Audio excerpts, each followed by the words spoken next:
When you think of FNaF, you usually think of jump scares, right? You most likely wouldn't associate it with creepypastas. However, when I was a kid, those were my two biggest interests. So I had the bright idea to see what would happen when you mix them together. And for those of you who don't know what a creepypasta is, they're essentially short horror stories that originate on the internet. The term creepypasta comes from copypasta, which is text that is usually just copy and pasted around. Some of the most popular creepypastas are things like Slenderman, Binge Round, or The Rake. And creepypastas are also usually never that great. So I made sure to pick out some of the most interesting ones I could find.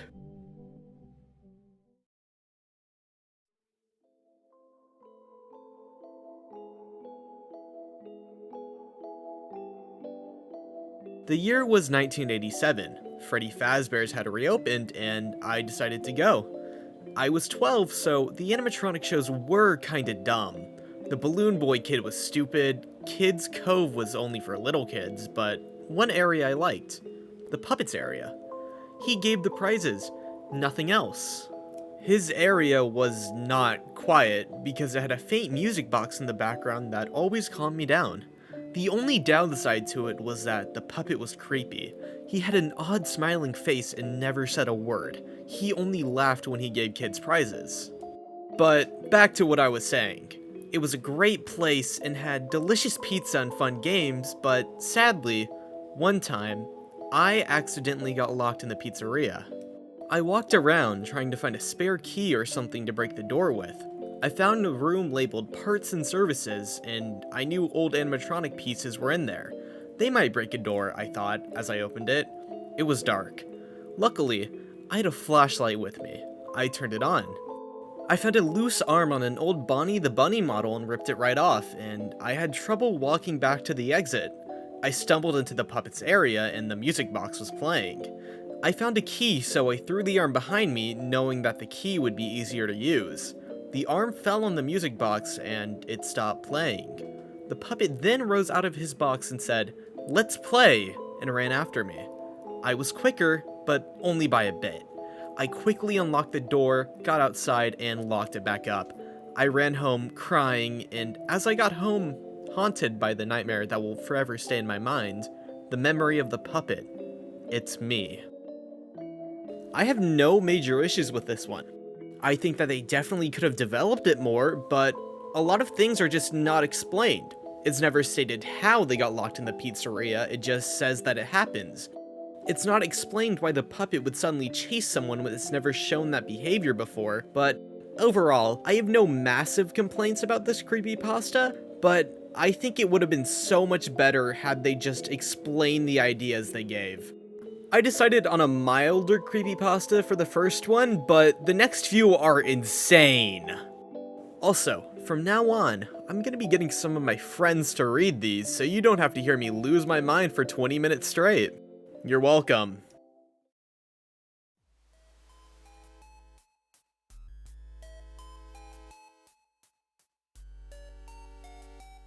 December 10th, 2016.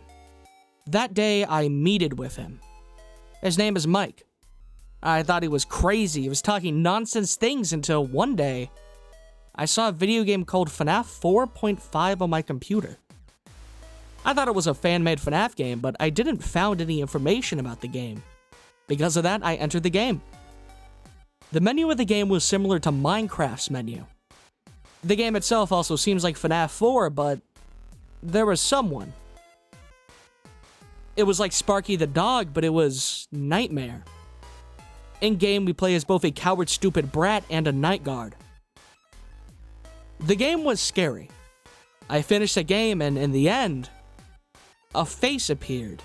And that face was like that stupid ugly monster Mike told me before. A yellow blood or whatever is, a blood and a purple liquid were coming from the screen. An arm came out from the screen, and then a hand came out from the PC's box. It looked like Sparky's arm. Then that hand holded me and said, to me.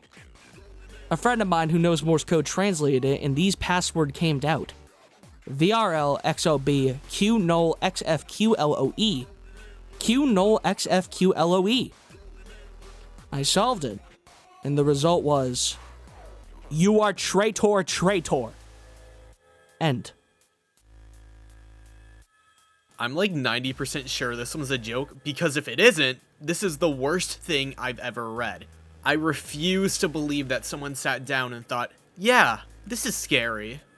There's so much going on in this story, like, who is Mike? How did hands come out of your PC? How did your friend translate Morse code into another language, and then you translated that Morse code? That's not even mentioning the fact that they wrote, we play as both a coward, stupid brat, and a night guard. I will say though, the images that were made for this creepypasta are pretty cool.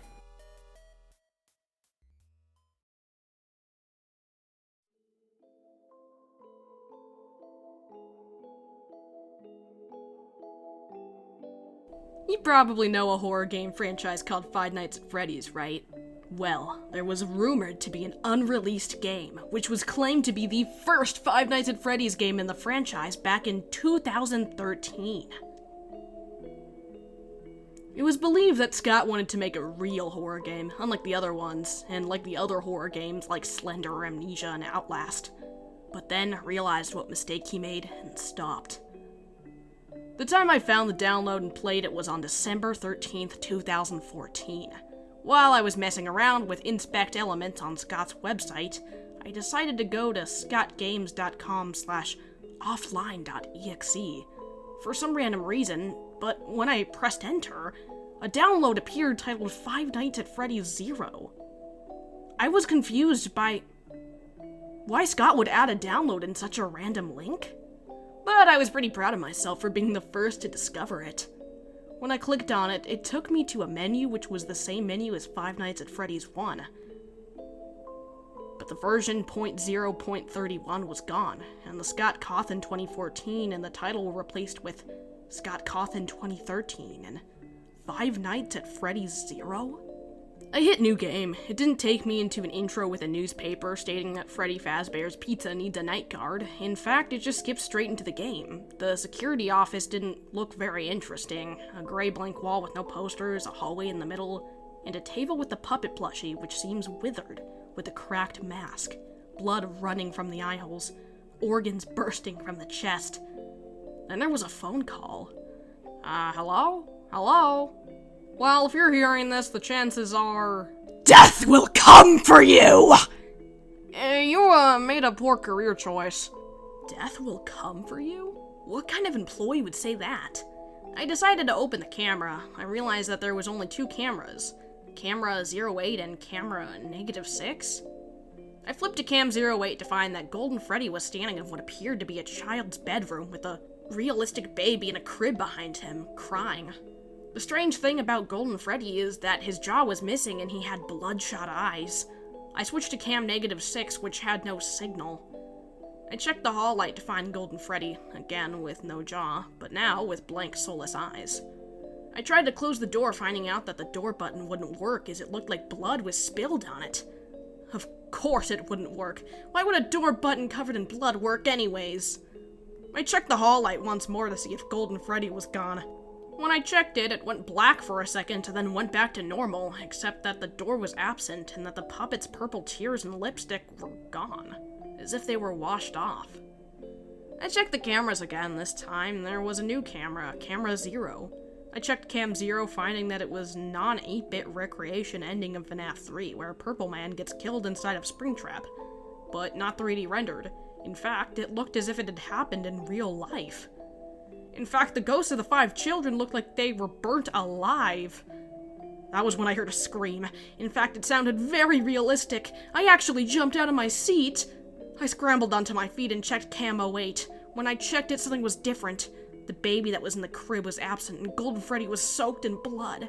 Blood drained from my face and was refilled with a dread that Golden Freddy would look at me. So I switched quickly to cam -6. When I saw cam -6, I was horrified. What I saw was a picture of a child inside an abandoned Freddy Fazbears Pizza lying down with the same details as the puppet plushie in the office. Cracked open head, bleeding eye sockets, and organs bursting from the chest. But unlike the puppet plushie, other organs were spilling out of the mouth, and behind him were 2 legs with purple pants on that were covered in blood. Possibly the purple man. I almost vomited at that point, so I closed down the monitor, only triggering Golden Freddy's jump scare. Not the same one Golden Freddy would used in this version. Golden Freddy actually had teeth showing, like the poster of Golden Freddy you would see very rarely. Including the slowed down version of the scream for 1 second until my computer crashed and went blue screen.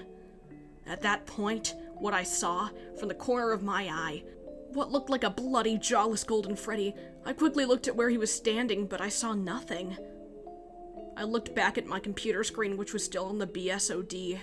I tried restarting, but I got the same blue screen, meaning I had to reboot my computer. This time it booted up as normal. That's when I got to the Windows 7 startup sound. In the middle of that, the same Golden Freddy jump scare appeared, but unlike the other one, it didn't cause my computer to go blue screen. In fact, it stayed, even after the scream. I tried shutting down my computer by holding down the power button, but it didn't work. I waited for it to end. It stayed for 2 minutes, and then it finally went to my desktop. This time, there was a notepad on my desk. It had no name. I opened it up, only to find that it said, "Can you guess who I am?" Blood drained from my face. I deleted the text file and emptied my recycle bin. Last night, when I was about to enter my bedroom, I saw the same figure running through the hallway. Eclipse. It'd been 2 months after the incident when I played FNaF Zero. I typed in scottgames.com/offline.exe again to see if it still worked or not, but only directed me to a page with a white background and text saying, "This page is no longer available, as it will give you a download that will harm your computer." My final conclusion was that Scott's website was hacked by a person with a sick, twisted mind, and added the download link, and that Scott later found out and deleted it to avoid others finding it and blaming it on him. 2 weeks later, I received an email from an unknown person. I clicked on it. I found out that it only had 3 words. It was me! As you can probably tell, this story isn't really the best. It suffers from what I like to call modern creepypasta syndrome, which basically just means that it lacks any originality. Everything that this story tries to do has been done before. It follows the tropes of in-game events being based off of something real and haunted video game at the same time. And these are my 2 least favorite things to see in creepypastas. They are almost never done well. It uses the bloody eyes as an, "oh, this is so scary" moment, and it just doesn't work. That, alongside Golden Freddy coming to life, just makes it seem like a reskin of Sonic EXE, rather than anything original to Five Nights at Freddy's.